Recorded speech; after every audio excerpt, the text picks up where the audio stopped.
કેમ છો વિદ્યાર્થી મિત્રો બધા? બોર્ડનું રિવિઝન ધીમે ધીમે આગળ વધી રહ્યું છે. તો આપણે આજે પહોંચ્યા છીએ સ્વાધ્યાય 1.3 બરાબર. સંબંધને વિધેય સ્વાધ્યાય 1.1 ને 1.2 વિડીયો અપલોડ થઈ ગયા છે યુટ્યુબમાં. તો હવે સ્વાધ્યાય 1.3 ઉપર આગળ વધીએ. તો સ્વાધ્યાય 1.3 શરૂ કરતાં પહેલાં બધાને એક એનાઉન્સમેન્ટ કરીએ કે ભાઈ નીટની જે એક્ઝામ છે 2021ની તે 1 ઓગસ્ટ 2021માં લેવામાં આવવાની છે. એટલે ઘણો સમય તમને મળશે નીટનું રિવિઝન માટે. બરાબર. આપણે આમ તો મેથ્સના વિદ્યાર્થી છીએ એટલે આપણે જેઈ લાગે કાં તો ભાઈ ગુજકેટ લાગી શકે, નીટ તો કે આપણે લાગતું નથી. તો આપણે શરૂઆત કરીએ કે 1.3 માટે.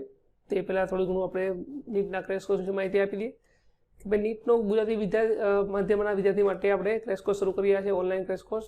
બરાબર. By Vet Class, more than 200+ school અને 10,000+ student right now using a education service from Vet Class. એપ્લિકેશનના કયા કયા ફીચર છે તે જાણી લઈએ. કે દરરોજ 3 કલાકનું લાઈવ લેક્ચર રાખવામાં આવ્યું છે. બરાબર. દરરોજનું લેક્ચર અને ડીપીપીની ટેસ્ટ રાખવામાં આવશે. તેની આન્સર કીને પીડીએફ ફોર્મેટમાં તમને કમ્પ્લીટલી મળી જશે. થિયરી અને પ્રેક્ટિસ માટે પણ આપણે એપ્લિકેશનમાં ફેસિલિટી રાખી છે. રિપોર્ટ સેક્શન બહુ જબરદસ્ત વસ્તુ છે એપ્લિકેશનની. એકવાર તમે જોઈને એકવાર ટ્રાય કરજો. હવે મટીરિયલમાં કઈ કઈ વસ્તુ આપવામાં આવે છે ક્રેશ કોર્સ દરમિયાન? તો લેક્ચર્સનું રેકોર્ડિંગ મળશે તમને. બરાબર. જે પણ લેક્ચર લેવાનું છે તેની નોટ્સ મળશે અને ડીપીપી અને વીકલી ટેસ્ટની પીડીએફ ફોર્મેટમાં તમને ફાઇલ મળશે કે જેમાં આન્સર કીને સોલ્યુશનમાં તમને આપવામાં આવ્યું હશે. તો ક્યારથી આ ક્રેશ કોર્સ શરૂ થઈ રહ્યો છે તે જોઈ લઈએ આપણે. 15 માર્ચથી ક્રેશ કોર્સ શરૂ થશે. 31 માર્ચ સુધી એપ્લિકેશન તદ્દન ફ્રીમાં રાખેલી છે અને જ્યાં સુધી નીટ ના આવે ત્યાં સુધી તમારા ફૂલ સપોર્ટમાં ટીચરો હેન્ડ હોલ્ડિંગ સપોર્ટ રહેશે. અભ્યાસક્રમ ટોટલ રિવિઝન થશે. પ્રાઇસ કેટલી રાખી છે? તો પ્રાઇસ છે 10,000 રૂપિયા. પરંતુ જો 31 માર્ચ 2021 પહેલાં જો તમે પરચેસ કરશો તો વેદ નીટનો કૂપન કોડ ઉપયોગ કરશો તો તમને મળશે 60% ડિસ્કાઉન્ટ. એટલે તમારી એપ્લિકેશન પ્રાઇસ છે માત્ર 4,000 રૂપિયા. બરાબર. તો આ એપ્લિકેશન ડાઉનલોડ કરવા માટે આપણે શું કરવું જોઈએ? તો સૌથી પહેલાં પ્લે સ્ટોરમાં જઈને વેદ ક્લાસ સર્ચ કરો તો તમને મળશે એક આ પ્રકારની એક એપ્લિકેશન. બરાબર. આ એપ્લિકેશનમાં તમે નીટ 2021નો ક્રેશ કોર્સ એપ્લિકેશન ડાઉનલોડ કરીને સાઇનઅપ કમ્પ્લીટ કરી નાખો. બરાબર. જો તેમાં તમને કોઈ અગવડતા લાગે તો આ અમારા હેલ્પલાઇન નંબર છે, તેમાં તમે કોન્ટેક્ટ કરી શકો. બરાબર. તો આ હતી ક્રેશ કોર્સ વિશે માહિતી. હવે આપણે શરૂઆત કરીએ છીએ. તમારા ગુજકેટના ક્રેશ કોર્સ માટે કઈ રિક્વાયરમેન્ટ હોય તો કમેન્ટ બોક્સમાં જરૂરથી જણાવજો કે કંઈક નીટના ક્રેશ કોર્સની સાથે ગુજકેટનો પણ ક્રેશ કોર્સ મેથ્સ કે બાયોલોજી ગમે તેના માટે આપણે જો શરૂ કરવાનું વિચારતા હોય તો કમેન્ટમાં જરૂરથી જણાવજો. એટલે અમને ખબર પડે કે તમારે કયા પ્રકારની રિક્વાયરમેન્ટ છે. તેની સાથે બોર્ડના કોઈ આ જે ફોર્મેટ ચાલી રહ્યું છે રિવિઝન ફોર્મેટ, એમાં કોઈ પણ પ્રકારના ચેન્જીસની જરૂરિયાત લાગે તો તમે કોન્ટેક્ટ કરી શકો છો મારો. તો હવે આપણે શરૂઆત કરીએ સ્વાધ્યાય 1.3થી. તો શરૂઆત કરીએ આપણે એક્સરસાઇઝ 1.3. પરંતુ એક્સરસાઇઝ 1.3માં કયા કયા ટોપિક કવર થઈ ગયા છે પહેલાં જોઈ લઈએ. સ્વાધ્યાય 1.3માં તમારે મૂળ 2 વસ્તુ શીખવાની છે. એક તો સંયોજિત વિધેય એટલે કે FOG, GOF, FOF કે GOG પ્રકારના વિધેયો, અથવા બીજા વ્યસ્ત સંપન્ન એટલે ઇન્વર્સ ફંક્શન. આ 2 વસ્તુ આપણે જોવાની છે. તો પહેલાં બેઝિક કોન્સેપ્ટ સમજી લઈએ કે આ બંને જે પ્રકારના વિધેયો છે એમાં શું ફરક હોય છે કે શું નહીં. બરાબર. તો સૌથી પહેલાં આપણે લઈએ સંયોજિત વિધેય. કે સંયોજિત વિધેય કોને કહી શકાય? બરાબર. તો સંયોજિત વિધેય માટે આપણે વાત કરીએ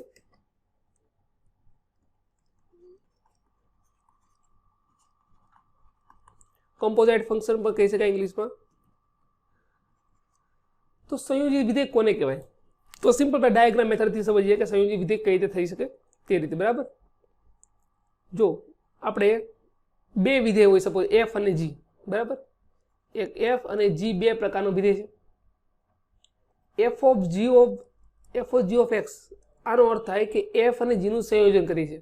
જેમ આપણે વિચાર કરીએ પાણીમાં ખાંડ નાખો તો બંનેનું સંયોજન પ્રકારનું થયું. કેમેસ્ટ્રીમાં આપણે આ પ્રકારનું ઘણું વસ્તુ ભણ્યા હોઈએ છીએ કે 2 વસ્તુને મિક્સ કરીએ તેનું સંયોજન થશે. તો આમાં આપણે એ થયું કે 2 વિધેયને મિક્સ કરવાના છે. તો 2 વિધેય કઈ રીતે મિક્સ થઈ કે પહેલાં હું g માં f નાખી તો f માં g નાખીશ. આ 2 પ્રકારનું સંયોજન કે મિશ્રણ થયું કહી શકાય. તો હવે FOG અને GOFમાં કયા પ્રકારનું વિધેય થશે નક્કી કરવાનું છે આપણે. બરાબર. તો FOGOF નો થાય કે સૌથી પહેલા x છે એ કેમાં જશે? g માં. બરાબર. અને e કિંમત જશે પછી f માં. એટલે જો આપણે ડાયાગ્રામ મેથડથી સમજીએ આપણે આને એક આ રીતે, તો સૌથી પહેલા આવશે g, x ગયું g માં આઉટપુટ આવશે અને e ગયું f માં અને એનું કંઈક આઉટપુટ આવશે. તો સૌથી પહેલા જે આપણે સમજવાની વસ્તુ છે એ છે કે એફમાં જે ઇનપુટમાં જાય છે એ હકીકતમાં આવશે ક્યાંથી? જીના આઉટપુટમાંથી. એટલે જીની જેટલી પણ એક્સની કિંમત જીમાં મૂકો અને જે જવાબ મળે એને આપણે શું કહીએ છીએ? વિસ્તાર. જીનો વિસ્તાર કહેવાય. તો આનો શું થાય કે રેન્જ ઓફ જી. જો અહીંયા એવી કિંમતો મળશે કે જી એફના પ્રદેશમાં ન આવતી હોય તો ક્યારે આ કિંમત આગળ વધી શકે? જેમ કે સિમ્પલ વસ્તુ, એક દાખલો એક્સ લો, એક્સની કિંમત 1 લો, મને અહીંયા સપોઝ મળે છે 5 અને જીના પ્રદેશમાં 5 કિંમત છે જ નહીં, તો શું આ કિંમત આપણે જીના પ્રદેશમાં લઈ શકાય? એફના પ્રદેશમાં લઈ શકાય? ન લઈ શકાય. તો આ સંયોજન શક્ય બનશે નહીં. તમને શું સમજાવવાનો પ્રયત્ન કરું છું કે એફઓજી કે જીઓએફ કે જે પ્રકારના વિધેય છે એ શક્ય ક્યારે બનશે? પહેલા એની શરત ખબર હોવી જોઈએ. એ શરત શક્ય થાય તો ને તો જ એફઓજી કે જીઓએફ પ્રકારના વિધેય તમને મળી શકે. તો એ શરત શું હોવી જોઈએ? પેલા કે બીજાનો આજે આવે છે પેલા જી એનો વિસ્તાર જો આનો પ્રદેશ એટલે કે ડોમેન ઓફ એફ એનો ઉપગણ બને તો અને તો જ એફઓજી શક્ય બનશે. એટલે એફઓજી શક્ય બનવા માટે શું કન્ડિશન થવી જોઈએ? તો પેલા બીજાનો વિસ્તાર એ પેલાના પ્રદેશનો શું બનવો જોઈએ? ઉપગણ બનવો જોઈએ. ક્લિયર? એટલી વસ્તુ બધાને જો આ શક્ય બનશે તો ને તો જ તમે કહી શકો કે એફઓજી શક્ય બનશે. બરાબર.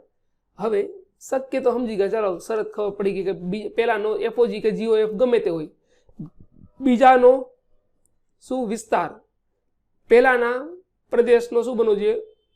ઉપગણ બનવો જોઈએ. તો અહીં હું કન્ડિશન લખી નાખું છું. સરસ શું બની શકે? પહેલાનો પ્રદેશ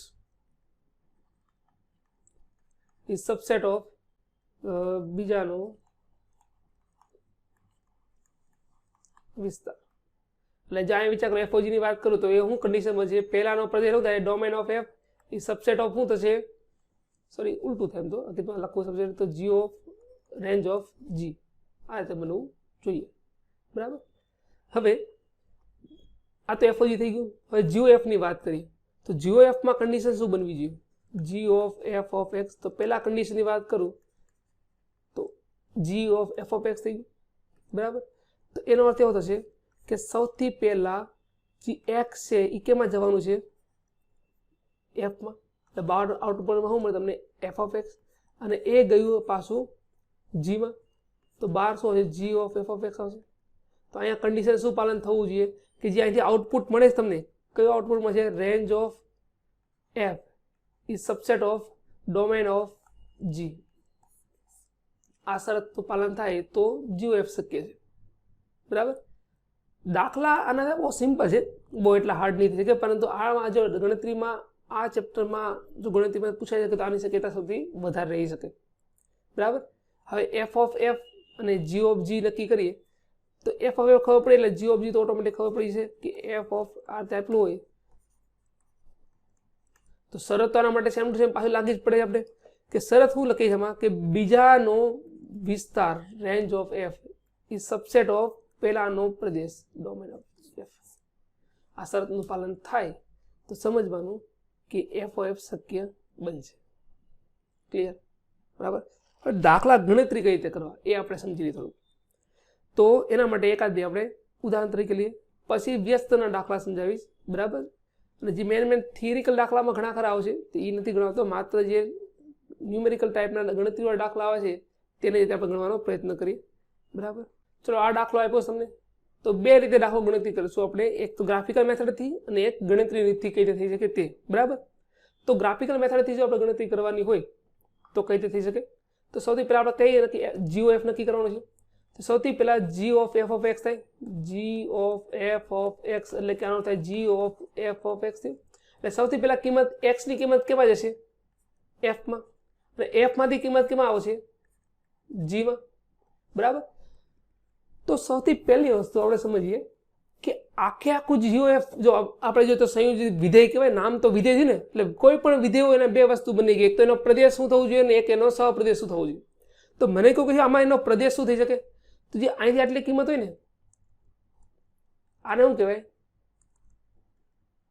જી of F.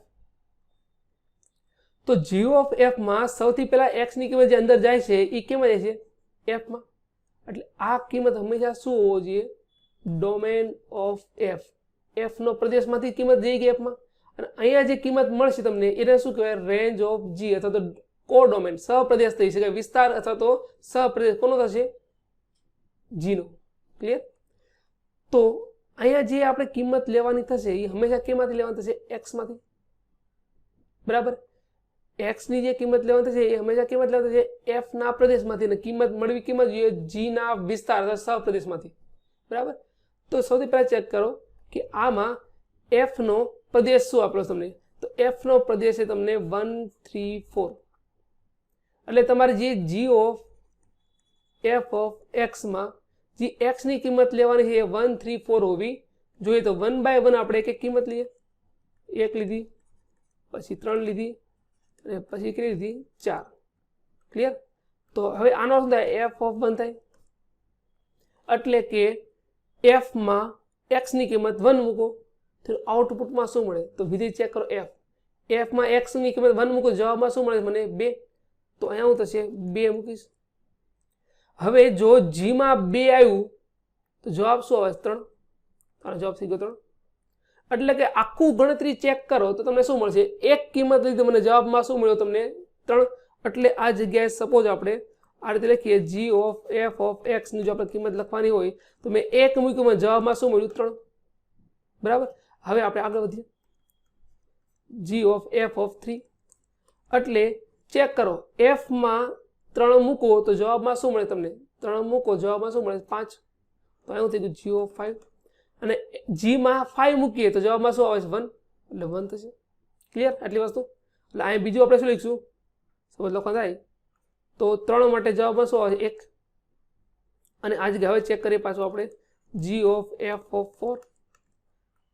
G of F of 4 ની કેવું થાય? જો 4 મૂકી જવાબમાં શું આવે છે મને? 1. અને જીમાં 1 મૂકીએ તો જવાબમાં શું આવે તમને? 3.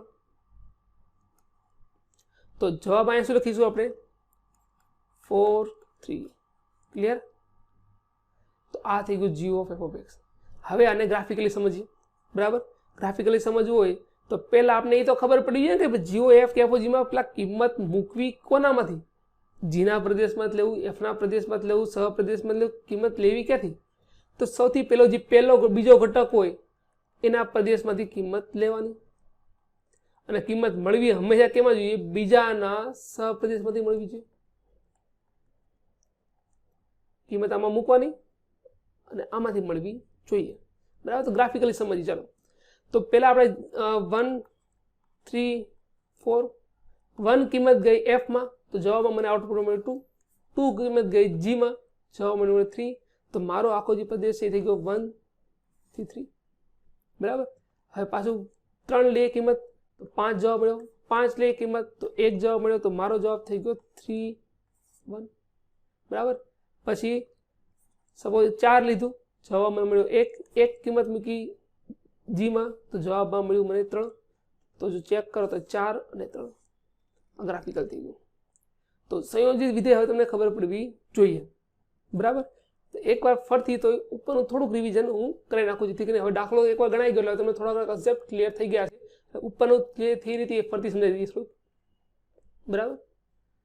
એક આ રીતનું હતું. બરાબર? સંયોજિત વિધેય માટે તો પેલા 2 સંયોજિત વિધેય માટે કેટલા વિધેય જરૂર પડે? 2. 3 હોય તો પણ ચાલે. મિશ્રણ આપણે 3 નું પણ કરી કે 4 નું પણ કરી કે, પણ મિશ્રણની શરૂઆત જો કરીએ તો 2 વસ્તુ હોવી જોઈએ. 2 નું મિશ્રણથી શરૂઆત થાય. 3 મૂકો તો પણ ચાલે, 4 મૂકો તો પણ ચાલે, કોઈ ફરક નથી પડતો. બરાબર? તો આપણે સંયોજિત વિધેય જો મેળવવું હોય તો 2 વિધેય હોવા જોઈએ. 2 નું મિશ્રણ કરવાનું છે. તો મિશ્રણ 2 પ્રકાર થાય કે પહેલા જી નાખું પછી એફ નાખું, કે એફ નાખી પછી જી નાખું. આ 2 વસ્તુ છે. એટલે એમાં 2 અલગ અલગ પ્રકાર પડે, એફઓજી અને જીઓએફ. એફઓજી ની વાત કરીએ તો એફઓજી નો થાય કે પહેલું જે એક્સ નું વિધેય છે, બરાબર, એ જશે જીમાં, અને જીમાંથી આઉટપુટ જે મળશે એ જશે એફમાં. બરાબર? આ ગ્રાફિકલ મેથડ થાય. તો એના માટે શરત શું હોવી જોઈએ? કે આ શરતનું પાલન થાય તો અને તો જ એફઓજી શક્ય બને. કઈ શરતનું? કે બીજાનો વિસ્તાર એ પહેલાના પ્રદેશનો ઉપગણ બનવો જોઈએ. બરાબર? પહેલાનો પ્રદેશ એ કોનો ઉપગણ બનવો જોઈએ? બીજાના વિસ્તારનો. ક્લિયર? આના માટે લાગુ પડે. હવે એક વસ્તુ મેં તમને ફરી એકવાર રિપીટ કરી દઉં કે સપોઝ આ જગ્યાએ આખું જે વિધેય છે ને, એટલો વિધેય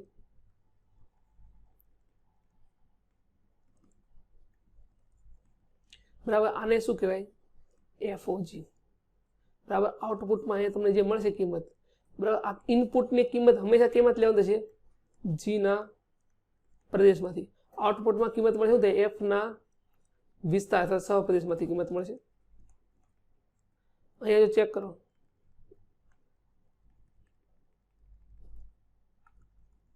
ક્લિયર? તો આ જે કિંમત હશે કેમાં છે? એફના પ્રદેશમાંથી કિંમત હશે અને આ કિંમત કેમાં થશે? જીના વિસ્તારમાંથી અથવા તો સહપ્રદેશમાં કહી શકાય, કોઈ ફરક નથી પડતો. બરાબર, લાંબો ટૂંકો. તો આ તો દાખલા હતા થિયરિકલ બેઝ. બરાબર. હવે આપણે એને 1 by 1 આપણે દાખલા જોવાના થશે. પેલો દાખલો પૂરો થઈ ગયો. હવે બીજો દાખલો પર આગળ વધીએ. દાખલા નંબર 2 માં તો મોટા ભાગે થિયરી હતી એટલે એ દાખલો સ્કીપ કરું છું. ત્રીજો દાખલો જોઈએ. જીઓએફ ને એફઓજી મેળવવા માટે કીધા છે. બરાબર. અને તમને કોઈ કિંમત જીનો પ્રદેશ કે એફનો પ્રદેશ આપ્યું નથી, એટલે ન આપ્યું એટલે બધા આર થી આર જ હશે. ગમે તે કિંમત મૂકો સમાધાન થતું હશે. એટલે એને શરત ચેક કરવા જેવી પડતી નથી. શરત ખાસ ચેક કરવી ક્યારે પડે? કે જ્યારે અંતરાલો બધા અલગ અલગ હોય. જેમ કે વિચાર કરો કે એફ અને જી બંને આપ્યા છે, એન થી એન આપેલા છે. બરાબર. એન થી આપેલા હોય તો તમે શરત ગમે એ ચેક કરો, ગમેનો પ્રદેશ ગમેનો સહપ્રદેશ લેશો, તમને જવાબમાં હંમેશા શું મળવાનું છે? એકબીજાનું ઉપગણક બનવાનું છે. એટલે જ્યારે કોઈ પણ બે વિધેય કે જેના સંયોજન આપણે મેળવવાનું છે એના પ્રદેશ અને સહપ્રદેશ સમાન હોય ને, બરાબર, પ્રદેશ અને સહપ્રદેશ સમાન હોય તો એની શરત ચેક કરવા જવાની જરૂર પડતી નથી આપણે. ક્લિયર એટલી વસ્તુ? તો હવે જીઓએફ અને એફઓજી માટે વાત કરીએ. પહેલી કન્ડિશનમાં આપણે આપ્યું છે જીઓએફ. તો જી ઓફ એફ ઓફ એક્સ લખી ગઈ. એફ ઓફ એક્સ ની કિંમત થઈ ગઈ મોડ એક્સ. અને હવે જ્યાં જી દેખાય તમને, જીમાં એક્સ દેખાય ને એક્સ ની ક્યાં શું મૂકવાનું થાય તમારે? આખો એફ. તો પેલા એ કહો જી છે હું 5 into x minus 2 છે, 5x minus 2. તો x ની ક્યાં શું મૂકવાનું? અંદરનો મોડ એક્સ મૂકવાનો. તો જવાબ થઈ ગયો mode of 5 mode of x minus 2. આ થઈ ગયું તમારું જીઓએફ. બીજું શું મેળવવા માટે કીધું તમને એમાં? બીજું મેળવવા માટે કીધું છે એફઓજી. તો લખીએ f of g of x લખી શકાય. જી ઓફ એક્સ ની કિંમત થઈ ગઈ 5x minus 2. અને એફ માં જ્યાં એક્સ દેખાય, એફ માં જ્યાં એક્સ દેખાય ત્યાં શું મૂકવાનું? આખી કૌંસ મૂકવાનું. તો એફ માં છે હું મોડ એક્સ, એક્સ ની ક્યાં શું મૂકશું? Mod of 5x minus 2. હવે બે વખત માનાંકનો કોઈ અર્થ જ નથી બનતો, કારણ કે તમે બે વખત માનાંક મૂકશો તો ફરક શું પડશે? એક કિંમત ધન બને પણ બીજી વખત ધન જ બનાય છે. તો બે વખત માનાંકનો કોઈ અર્થ બનતો નથી, એટલે લખું 5x minus 2. ક્લિયર? આ દાખલા નંબર 1 પૂરો. દાખલા નંબર લઈએ આપણે બીજો. એમાં તો એમાં કઈ કઈ કિંમત લઈએ આપણે? સૌથી પહેલા જો ચેક કરો. એમાં આપણે એફ ઓફ એક્સ બરાબર 8x ક્યુબ આપેલું છે અને એક્સ જી ઓફ એક્સ બરાબર એક્સ નો બંધડ આપ્યું છે. તો જી ઓફ એફ ઓફ એક્સ ની વાત કરો. જી ઓફ એફ ઓફ એક્સ ની વાત કરીએ તો એફ ઓફ એક્સ ની ક્યાં શું મૂકશું? 8x cube. તો જી ઓફ 8x ક્યુબ મૂકશું એટલે જ્યાં જીમાં એક્સ દેખાય ત્યાં શું મૂકવાનું? 8x cube. તો એક્સ ની કિંમત શું છે? 1/3. ક્લિયર? હવે એક્સ ની કિંમત શું મૂકશું આપણે? 8x cube. તો આનું ઘનમૂળ કરો તો 2x થશે. તો આ થઈ ગયું તમારું જીઓએફ. હવે વાત કરીએ બીજી કિંમત f of g of x. G of x ની કિંમત કેટલી થશે? એક્સ નું ઘનમૂળ. અને એફ માં જ્યાં એક્સ દેખાય, આ થઈ ગયો અહીં એક્સ આવે ને એફ માં, ત્યાં શું મૂકવાનું? એક્સ નું ઘનમૂળ. તો આવું થઈ ગયું, સોરી હા બરાબર છે. તો 8x થઈ ગયું. ખબર પડી ગયા શું કરવાનું થયું? બરાબર ને? તો હવે આપણે દાખલો આગળ ગણીએ. આપણે દાખલો નંબર 4. હવે પ્રતિવિધેય માટે આપણે જોવાનું છે કે પ્રતિવિધેય કોને થઈ શકે. પરંતુ એ પહેલા આપણે આ એક કન્ડિશન આપી એફ ઓફ એક્સ માંગ્યું તમને, તો પહેલા એ પૂરું કરી નાખીએ, પછી આપણે દાખલો ગણતરી કરીએ. પછી પ્રતિવિધેય એટલે શું કહેવાય, ઇન્વર્સ ફંક્શન કોને કહેવાય હું તમને સમજાવું. બરાબર? આને ઉપયોગી થશે આવતા ચેપ્ટર માટે, એટલે કે ત્રિકોણમિતિ પ્રતિવિધેયમાં પણ આનો ઉપયોગ થવાનો છે. બરાબર? આ કન્સેપ્ટનો. તો આપણે આજે કહ્યું એફ ઓફ એક્સ બરાબર આપણે આપ્યું છે. તો એફ ઓફ એક્સ ની કિંમત એટલે શું થશે? એફ ઓફ એક્સ થાય. એફ ઓફ એક્સ ની કિંમત થઈ ગઈ 4x + 3/6x -4 એટલે હવે જ્યાં એફમાં એક્સ દેખાય તેની જગ્યાએ આખો કૌંસ મૂકવાનો થાય, આ કૌંસ આખો, તો એફ શું છે 4x + 3/6x -4. તો હવે મારે એક્સ ની જગ્યાએ શું કિંમત મૂકવાની થશે? તો એક્સ ની જગ્યાએ આપણે મૂકીએ, સપોઝ કિંમત લઈએ 4x + 3/6x -4, 4x + 3/6x -4. Clear? હવે આપણે શું કરશું? સાદું આપીશું તો લસા આપણે ડાયરેક્ટ લઈ લઈએ. આ જગ્યાએ લસા આપણે શું મળશે? નીચેની કિંમત તો ડાયરેક્ટ વિસ્તરણ કરી નાખો તો 4 ગુણાકારમાં આખો કૌંસ 4x + 3 હશે તો 16x + 12 + 18x -12 છેદમાં 24x + 18 -24x + 16. જોવા જાઓ તો ઉપર નીચે કેટલી કેટલી કિંમત ઉડી જાય? તો 12 ઉડી ગયા, 24x 24 ઉડી ગયા, ઉપર 16 + 18 એટલે 34x થશે, છેદમાં પણ 34 છે, બંને કેન્સલ. તો જવાબ શું આવ્યો? ખાલી x. તો f of x ની કિંમત શું થાય? x. તો આપણું જે પહેલું હતું એ સાબિત થઈ ગયું. બરાબર. તો હવે f નું પ્રતિવિધેય શું થાય એ આપણે પ્રશ્ન કરેલો છે. બરાબર. આ પ્રતિવિધેય સમજતા પહેલા તમને પ્રતિવિધેય શું થશે એ સમજાવી દઈએ. હવે એના આધારે ઘણી શોર્ટ ટ્રીક પણ બનતી હશે, દાખલો ડાયરેક્ટ જોઈને પણ ખબર પડી જાય, પણ પછી આપણે આના પર આવીએ. બરાબર. તો પ્રતિવિધેય શું થાય એ આપણે પહેલા જોઈએ. તો પ્રતિવિધેયનો કોન્સેપ્ટ જો સમજવો હોય તમારે તો સમજીએ આપણે પહેલા સંયોજી વિધેય કોને કહે સમજીએ. બરાબર. સંયોજી વિધેયમાં શું થાય કે પહેલા x ની કિંમત મારે કેમાં લેવાની થશે? સપોઝ f માં લો, એ જે પણ કિંમત મળે એ આપણે કેમાં મૂકી છે? g માં, અને આપણે કંઈક g નો આઉટપુટ પડશે. તો વિધેય પ્રતિવિધેય એટલે શું સમજો કે મેં કોઈ કિંમત લીધી, સપોઝ 5, એ કિંમત કોઈ મેં વિધેયમાં મૂકી, મને જવાબ મળ્યો 50. તો એવું કોઈ વિધેય બની શકે કે જે 50 કિંમત મૂકું ને મને ફરતી પછી 5 કિંમત આપી શકે? Reverse process. એકવાર ગયા કિંમત લઈને એ કિંમત પાછી કોઈમાં મૂકીએ તો જવાબમાં શું મળે? તમને કોઈ કિંમત પાછી મળશે. તો આ જગ્યાએ આપણે x કિંમત નાખી હતી આપણે અંદરમાં, f માં ગઈ, f માંથી કંઈક આઉટપુટ મળ્યું, g માં ગયું. જો g નો આઉટપુટ ફરતી પાછું x થઈ જાય, બરાબર, તો g ને એકબીજાના પ્રતિવિધેય કહેવાય. હવે મેં આ એક્ઝામ્પલ લીધું હતું કે મેં આ જગ્યાએ 5 લીધું, મને જવાબ મળ્યો 50, f માં નાખ્યા પછી. બરાબર ને? હવે g માં હું એવું કયું વિધેય બનાવું કે જેથી મને 5 મળી શકે? તો અહીંયા આપણે કયું વિધેય પેલા બનાવ્યું સમજો. અહીંયા મેં શું કર્યું કે જે x આવ્યો એને મેં કેટલા વડે ગુણાકાર કર્યો? 10 વડે. તો અહીંયા g માં એવું વિધેય બનશે કે જેમાં x આવશે એને 10 વડે ભાગાકાર નાખીશું. તો આ બંનેને એકબીજાના શું કહેવાય? પ્રતિવિધેય. એટલે કે જો f of x બરાબર x ગુણાકારમાં 10 હોય, સપોઝ 10x હોય કિંમત, બરાબર, 10x કિંમત લખી નાખીએ, તો એનું વ્યસ્ત વિધેય -1 ઘાત, હકીકતમાં -1 ઘાત નથી, સિમ્બોલ છે. બરાબર, એ હમણાં લખી નાખું તમને. તો એની કિંમત થાય x/10. તો આને શું કહેવાય? પ્રતિવિધેય કહેવાય. શું કહેવાય? પ્રતિવિધેય. એટલે જે કિંમત લઈને વિધેય ગયું છે એ કિંમત કોઈમાં પાછી મૂકો, રિવર્સમાં તમને પાછી કિંમત મળે, તેને શું કહેવાય? પ્રતિવિધેય. ખબર એમાં કે સપોઝ મેં x ની કિંમત 2 લીધી તો મને જવાબમાં શું મળ્યું? 10x માં ગુણાકાર કરીશ તો શું થાય?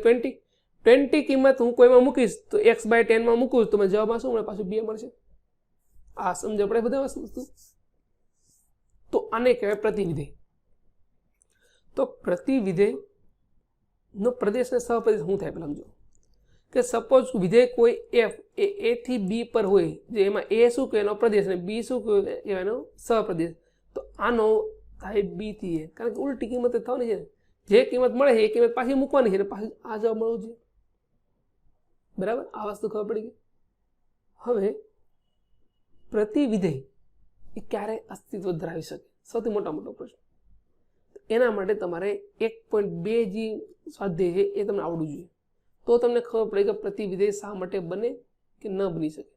તો આ કન્સેપ્ટ ક્લિયર કરવાની વાત છે. બાકી ભણવા માટે જરૂરિયાત નથી કે આ બધી વસ્તુ તમે કરો છો. બરાબર, ઘણી વખત આપણે એમ પણ લાગતું હોય કે ભાઈ આ આટલું બધું હું કામ ડિટેલમાં ભણાવે છે. પણ જો આ ડિટેલમાં શીખશો તો તમારા કન્સેપ્ટ ક્લિયર થશે. તો અમુક દાખલા તો એવા છે કે જે MCQમાં જો પૂછાય ને તો દાખલા તમે મોઢે પણ ગણી શકો. આ દાખલામાં ગણતરી જ કરવાની જરૂર નથી. રકમ જોઈને જ ખબર પડી જાય કે આમાં એક એક વ્યાપ થાય ન થાય, વ્યસ્ત મળે કે ન મળે, સંયોજિત થાય કે ન થાય, એ બધી વસ્તુને ઓટોમેટિક ખબર પડી જાય. પણ કન્સેપ્ટ બધા ડિટેલમાં ખબર હોવા જોઈએ. કદાચ આનો ઉપયોગ થિયરિકલ લખાણમાં ઓછો થઈ શકે, પરંતુ MCQમાં તો બહુ શોર્ટમાં પતી એક દાખલો. અને આટલું ડિટેલમાં હજી સુધી મને નથી લાગતું કે કોઈ વ્યવસ્થિત કોઈ ભણી શકતા હશે. તો એટલા માટે ખાસ ધ્યાનમાં રાખો કે વ્યસ્ત ક્યારે મળી શકે, ક્યારે ન મળી શકે. તો એના પહેલાં વિધેય, મેં તમને આનો એક પોઈન્ટ આઈ થિંક 2માં જ મેં વિધેય વિશે ભણાવ્યું છે કે વિધેય કોને કહેવાય. બરાબર. તો આપણે વિધેય થવા માટે 2 શરતોનું પાલન કર્યું હતું કે આ સપોઝ પ્રદેશ છે A, આ પ્રદેશ છે B, અહીંયા 1 2 3 છે ને અહીંયા લઉં A B C છે. બરાબર. અહીંથી T નીકળ્યું આમ થયું, અહીંથી T નીકળ્યું આમ થયું, અહીંથી T નીકળ્યું આમ થયું. આ વિધેય જોવા જઈએ તો એક એક કહેવાય. હા, દરેકમાંથી એક T નીકળે છે ને એક જ ઘટક થાય છે એટલે એક એક થઈ ગયું. આ સબ અહીંથી આમ જાય એને એવું કહેવાય આપણે વિધેય F કહી દઈએ. બરાબર. તો વિધેય F જે છે એ એક એક કહી શકાય. હા, કારણ કે દરેક ઘટકો માટે એક જ T નીકળે છે. અને બીજી વસ્તુ, કોઈ ઘટક એક કરતાં વધારે T નીકળે છે નહીં, કોઈ ઘટક પ્રદેશનો બાકી રહે છે નહીં, એટલે આ વિધેય થાય. પણ હું એક ચોથો લઉં છું 4 અને આમ કરું છું, શું આ વિધેય કહી શકાય? હા, આને પણ વિધેય તો કહેવાય, પરંતુ આ વિધેય એક એક નથી થતું. ભલે વ્યાપ્ત થાય છે પણ એક એક થતું નથી. હવે એની ઉલટી કન્ડિશન, એટલે મારે F ઇન્વર્સ વિચારવાનું છે. F ઇન્વર્સ આવે છે B થી A પર. તો હવે B માં વિચાર કરો. B થી A ના જો ઉલટા ક્રમમાં જો અચાનક દોરી નાખીશ બધા B થી A આવતા, તો C માંથી કેટલા T નીકળ્યા? 2. તો જે રિવર્સમાં જે કિંમત આવે છે ને F ઇન્વર્સની, એ વિધેય નથી બનતું. એ પોતે વિધેય બનતું નથી. એટલા માટે F ઇન્વર્સ શક્ય નથી. એટલે જો F એ એક એક ન હોય ને, F એક એક વિધેય ન હોય તો એનું વ્યસ્ત મળી શકે નહીં. હવે આપણે લઈએ વ્યાપ્ત ન હોય. સપોઝ અહીં હું D કિંમત લઉં છું. હવે આ વ્યાપ્ત બન્યું? ન બન્યું. હવે જો રિવર્સનો પાછો વિચાર કરીશ કે ચલો આપણે એમ કરી નાખીએ કે આ 4 ભૂલી જઈએ આપણે અહીંથી, ખાલી આપણે શું કરી નાખીએ, આ વિધેય એક એક થયું. F 1 માંથી 1, 2 માંથી B અને 3 માંથી C, એટલે વિધેય એક એક તો થઈ ગયું. વ્યાપ્ત નથી થતું. હવે રિવર્સમાં F ઇન્વર્સનો વિચાર કરો તો D માંથી જે કિંમતો જાય છે, D માંથી જે કિંમતો જાય છે એ કોઈ જાય છે F માં? પ્રદેશમાં નથી જતી. એટલે D જે છે ઘટક એ તીર છોડ્યા વગરનો રહી ગયો. તો એ વિધેય ક્યારે વ્યાપ્ત બની શકે નહીં. વ્યાપ્ત નથી બનતું, એટલા માટે F ઇન્વર્સ શક્ય નથી. તો F ઇન્વર્સ એટલે ઉલટા ક્રમમાં થાય. જો ઉલટો ક્રમ તમારે શક્ય બનાવવો હોય તો પેલા વિધેય FF અને એક એક અને વ્યાપ્ત હોવું જોઈએ, તો અને તો જ આ વસ્તુ પોસિબલ છે, એનું ઇન્વર્સ મળી શકે. આટલું ખબર પડી છે બધાને કે વિધેયનું વ્યસ્ત શા માટે એક એક ને વ્યાપ્ત હોય તો જ મળે, નહીં તો મળતું નથી. ક્લિયર એટલી વસ્તુ બધાને? બરાબર. એટલે છે ને હવે દાખલા જે પણ આવશે ને એમાં પહેલાં તમારે શું સાબિત કરવાનું થાય ખબર કે વિધેય એક એક અને વ્યાપ્ત છે કે નથી. જો હોય તો F ઇન્વર્સનું અસ્તિત્વ થાય, નહીં તો થઈ શકશે નહીં. બરાબર. એટલે ક્યારેય પણ વ્યસ્ત વિધેય ડાયરેક્ટ મેળવવાની જરૂર છે નહીં. પહેલાં તમે એ ચેક કરવાનું છે કે આપેલી વિધેય જી એક એક અને વ્યાપ્ત થાય છે કે નહીં, એ પહેલાં ચેક કરો, પછી F ઇન્વર્સ ચેક કરવા જવાનું. જેમ FOG અને GOFમાં કન્ડિશન બનતી કે આ વિધેયની શરત શું છે, શરત ચેક કરો પછી તમારે FOG કે GOF મેળવવાની જરૂર પડશે. ક્લિયર એટલી વસ્તુ બધાને કે વ્યસ્ત વિધેય કોને કહેવાય? વ્યસ્ત વિધેય એટલે સિમ્પલ વસ્તુ કે F માં કિંમત મૂકો, એક કિંમત જે મળે એનો રિવર્સમાં એવું કોઈ વિધેય બનાવો કે જે તમને કિંમત મળવી જોઈએ. 5 મૂક્યું તમે 10 વડે ગુણાકાર 50 થયો, તો એવું લો કે 10 વડે ભાગા કરીશ તો પાછું 5 થશે. બરાબર ને? તો એકબીજાને શું કહેવાય? વ્યસ્ત વિધેય કહેવાય. વ્યસ્ત વિધેય થવા માટે પહેલી શરત એ હોવી જોઈએ કે વિધેય એક એક અને વ્યાપ્ત બનવું જોઈએ. ક્લિયર? તો આ જગ્યાએ તો આપણે બધે ખબર પડી ગઈ બધી વસ્તુમાં કે એક એક અને વ્યાપ્ત હોય કે ન હોય કે એના માટે વ્યસ્ત સંપન્ન શું થઈ ગયું. તો ઉપરનો જે દાખલો હતો આપણે એક વખત ફરીથી ગણવો જોઈએ. જો અહીંયા હું થયું સમજો કે પહેલા કિંમત ગઈ ગ્રાફિકલ ડ્રોઈંગ કરું એટલે ખબર પડશે વધારે. એક્સની કિંમત ગઈ એફમાં, મને જવાબ મળ્યો જે પણ એ પાછી કિંમત ગઈ એફમાં, અને મને આ જગ્યાએ પાછો જવાબમાં શું મળ્યો? એક્સ જ મળ્યો. એટલે કે મેં એક્સ કિંમત લીધી અને મને પાછો જવાબમાં એક્સ મળ્યો. તો એનો અર્થ થયો કે જે અંદરના બંને વિધેય છે એકબીજાના શું હોવા જોઈએ? વ્યસ્ત. તો F inverse is equal two શું મળશે? એફ મળશે. તો એફ ઇનવર્સ બરાબર શું થશે? F inverse of x is equal two શું થશે? 4x + 3 / 6x - 4. આ એનો જવાબ થશે. બરાબર. આ એટલું સમજાવવા માટે આખી રામાયણ આપણે કરી છે. ખબર પડી કે બધાને દાખલો કઈ રીતે ગણતરી થશે કે નહીં? બરાબર. હવે આપણે આગળ દાખલા નંબર 5 પર વધીએ. જેમ જેમ હજી થોડા ઘણા કન્સેપ્ટ બાકી છે, પણ જેમ જેમ દાખલા આવશે એમ તમને વધારે કન્સેપ્ટમાં ખબર પડશે. દાખલા નંબર 5માં જો કે નીચે આપેલ વિધેયના પ્રતિવિધેય મળી શકે કે નહીં તે કારણ સહિત જણાવો. તો પેલા કારણ શું હોવું જોઈએ? કે વિધેય એક એક અને વ્યાપ્ત હોવો જોઈએ. એટલે પ્રદેશના પ્રત્યેક ઘટકમાંથી એક જ તીર નીકળવું જોઈએ, કોઈ ઘટક તીર છોડ્યા વગરનો રહેવો જોઈએ નહીં. બરાબર. પહેલી કન્ડિશન આ થશે. તો આપણે દાખલા નંબર 1 જોઈએ. ગ્રાફિકલી પહેલા સમજીએ કે કઈ રીતે ગ્રાફિકલી વર્ક થશે.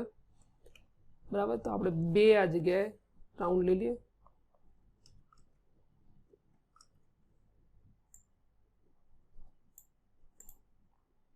ચલો, એફમાં શું કિંમત આવી?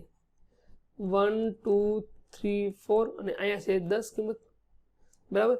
હવે આપણે તીર દોરીએ બધા કે 1 માંથી તીર જાય છે 10 માં જાય છે, 2 માંથી તીર જાય 10 માં જાય છે, 3 માંથી તીર જાય તો 10 માં જાય છે, 4 માંથી તીર જાય તો 10 માં જાય છે. આ વિધેય એક એક છે, એક એક માંથી વ્યાપ્ત છે. હા છે. તો એનું ઇન્વર્સ શક્ય છે? અસ્તિત્વ નથી. બહુ સિમ્પલ વસ્તુ. ક્લિયર? એટલે ખબર પડી ગઈ બધાને? કારણ કે જો હવે તમે એફ ઇન્વર્સ દોરવા જશો, આ સપોઝ વિચાર કરો આ જગ્યાએ આપણે એ ગણ સમજો અને બી ગણ સમજો, ને આ એ થી બી પર શું આપ્યું તમને? વિધેય એફ આપ્યું છે.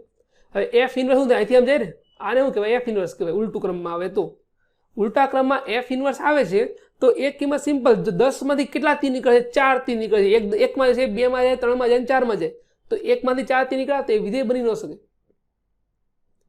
ઉલટા ક્રમમાં હોય તો સંબંધ કહી શકાય, પણ વિધેય ન કહી શકાય. વિધેય માટેની પહેલી શરત છે કે દરેક ઘટકમાંથી એક જ તીર નીકળવું જોઈએ, એટલે કોઈ ઘટક તીર છોડ્યા વગર રહેવાનો જોઈએ.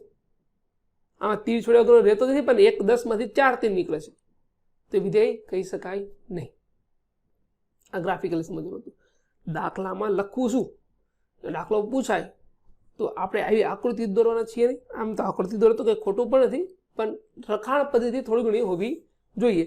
તો અહીંયા શું બનતું નથી? વ્યાપ્ત તો બને છે પણ એક એક બનતું નથી. તો આપણે જ્યારે રકમ લખવાની હોય ગણતરીમાં તો લખવાનું કે f(1) = 10, f(2) = 10, f(3) = 10 અને f(4) પણ 10 મળે છે. માટે x = બધી 1 2 3 4 માટે વિધેય f ની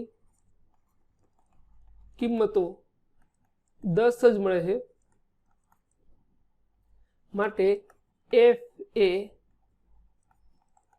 1 નથી. માટે f ઇનવર્સ નું અસ્તિત્વ પણ નથી. હવે દાખલા નંબર 2 ને આપણે એમનેમ સમજવાનું છે કે વિધેય વ્યસ્ત મળી શકે કે ન મળી શકે. તો પહેલામાં એક બનતું નથી પણ વ્યાપ્ત છે એટલે f ઇનવર્સ મળશે નહીં. બીજામાં ચેક કરો. 5 6 7 8 એનો પ્રદેશ છે. 1 2 3 4 તેનો સહપ્રદેશ છે. 5 માંથી કિંમત ગઈ 4 માં, 6 માંથી કિંમત ગઈ 3 માં, 7 માંથી કિંમત ગઈ 4 માં. તો 4 માં 2 તીર ભેગા થઈ ગયા એટલે g છે ને, g ઈ એક તો બનશે નહીં જ. તો અહીંયા 5 માંથી તીર 4 માં જશે અને 7 માં તીર 4 માં જશે તો 2 તીર ભેગા થઈ ગયા છે 4 આગળ, તો વિધેય એક બને નહીં. ક્લિયર? વ્યાપ્ત થાય કે ન થાય ચેક કરો. આમ તો એક ન મળે એટલે વ્યાપ્ત ઇન્વર્સ મળવાનું નથી, પણ વ્યાપ્ત થાય કે ન થાય ચેક કરો. તો વ્યાપ્ત થવા માટે ચેક કરો કે 1 2 3 પર સહપ્રદેશ છે અને f માં g માં કિંમત મૂક્યા પછી તમને કેટલી કિંમતો મળે છે? તો 4 મળે છે, 3 મળે છે, 4 મળે છે અને 2 મળે છે. એટલે કે 2 3 4 મળે છે પણ 1 મળતો નથી. એટલે એનો વિસ્તાર થઈ ગયો 1 2 3 4 અને એનો સપ્રદેશ થઈ ગયો 1 2 3 4 તો એ વિધેય વ્યાપ્ત પણ બનતું નથી એટલે f ઇન્વર્સ મળશે નહીં. દાખલા નંબર ત્રીજો h ની કિંમત છે આપણે 2 3 4 5 અને સપ્રદેશ પછી 7 9 11 13 2 માંથી 3 નીકળે 7 માં જાય છે 3 માંથી 9 માં 4 માંથી 11 માં અને 5 માંથી 13 માં.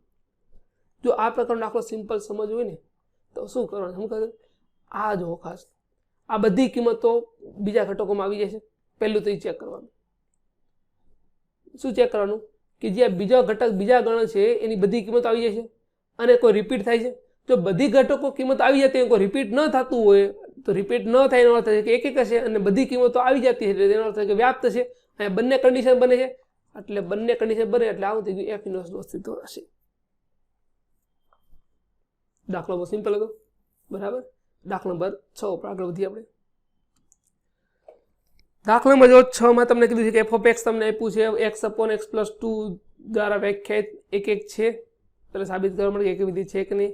અને જો f નો વિસ્તાર આપેલો હોય તમને તો f of x બરાબર x upon x plus 2 નું પ્રતિ વિધેય શું થશે તે નક્કી કરવા માટે કીધું છે બરાબર. તો દાખલો ગણતરી કરવાનો થાય તો એક એક સાબિત કરવા માટે આપણે શું કરીએ છીએ તો એક એક સાબિત કરવા માટે f of x1 is equal to f of x2 લઈએ છીએ એટલે અહીંયા શું મળે x1 upon x1 plus 2 is equal to x2 upon x2 plus 2 સામ સામે ગુણાકાર કરી નાખો તો x1 into x2 plus 2x1 is equal to x1 into x2 plus 2x2 સામ સામે જેટલા પદ ઉડતા એટલે ઉડાડી નાખો તો 2x1 is equal to 2x2 is equal to x1 is equal to x2 તો f કેવું થઈ ગયું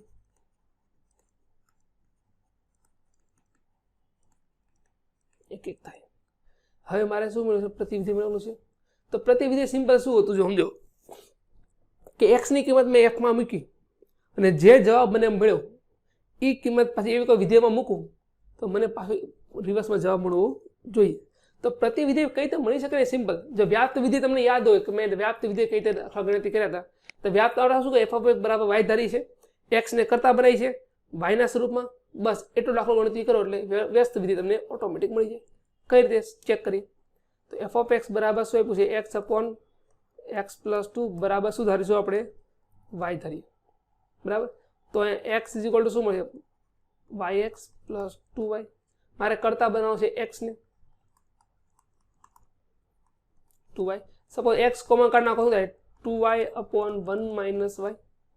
x ને કોમન કાઢી નાખો તો હવે ખાલી x ની જગ્યાએ શું મૂકવાનો f inverse of y. ખાલી x ની જગ્યાએ શું મૂકવાનો f inverse of y એટલે તમને ડાયરેક્ટ જવાબ મળી જશે.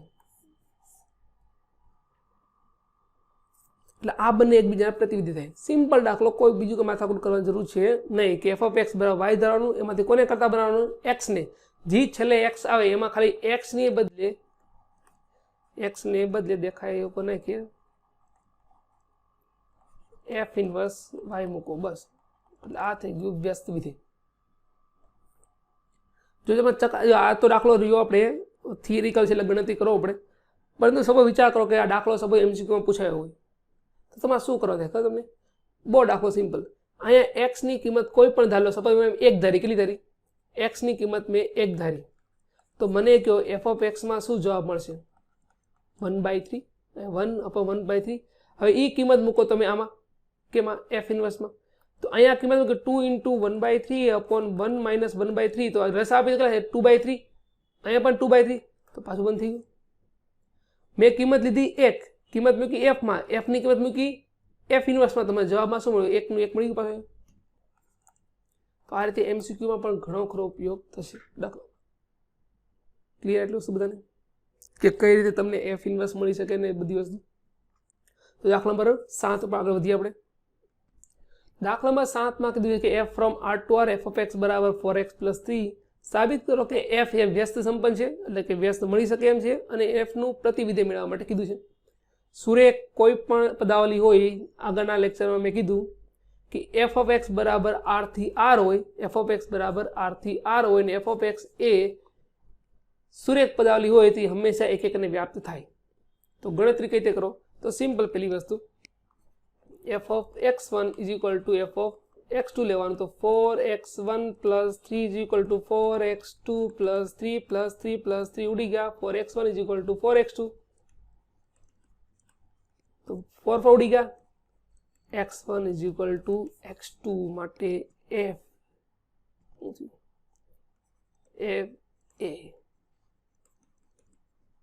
એક વિધેય છે.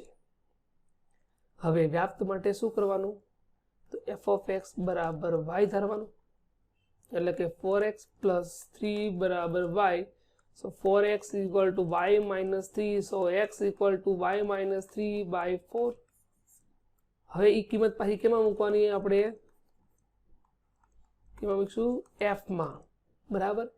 તો f માં જ્યાં x દેખાય, f માં જ્યાં x દેખાય ત્યાં શું મૂકવાની થશે તમારે, y minus 3 by 4 plus 3, 4 4 cancel, y minus 3 plus 3, તો ખાલી વધ્યું શું,